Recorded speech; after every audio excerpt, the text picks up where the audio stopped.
అన్నింటా విఘ్నాలను తొలగించి విజయాలను మాత్రం ప్రసాదించే విఘ్నేశ్వరుడు వచ్చేసారు కదా! సో, స్వామివారికి ఎన్నో రకాల ప్రసాదాలు చేస్తూ ఉంటాం. కానీ స్వామివారికి ప్రత్యేకంగా ఉండ్రాళ్ళ పాయసం అంటే చాలా ఇష్టం.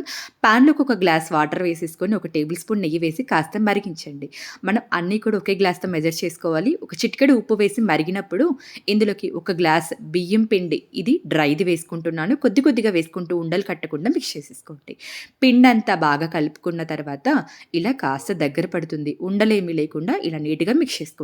ఇలా మిక్స్ చేసుకున్న తర్వాత లిడ్‌తో క్లోజ్ చేసి కాస్త వేడి చల్లారి గోరువెచ్చగా అయ్యే వరకు మగ్గించేయండి. ఈలోపు మనం ఏ గ్లాస్‌తో అయితే బియ్యం పిండి తీసుకున్నామో అదే గ్లాస్‌తో 6 గ్లాసుల పాలు, ఒక గ్లాస్ నీళ్లు పోసి కాస్త పొంగనివ్వండి. ఆ పొంగొచ్చేలోపు గోరువెచ్చగా అయిన బియ్యం పిండిని చిన్న చిన్న ఉండాలలాగా చేసేసుకోండి. పాలిలా పొంగుతున్నప్పుడు ప్రిపేర్ చేసి పెట్టుకున్న ఉండ్రాళ్ళని కొద్ది కొద్దిగా వేసేసుకోండి. ఉండ్రాళ్ళు వేసిన వెంటనే అదే పనిగా పదే పదే మిక్స్ చేయొద్దు. కాస్త జాగ్రత్తగా మధ్య మధ్యలో గ్యాప్ ఇస్తూ మిక్స్ చేయండి. ఉండ్రాళ్ళను ఒక 90% ఉడికే వరకు ఉడికించండి.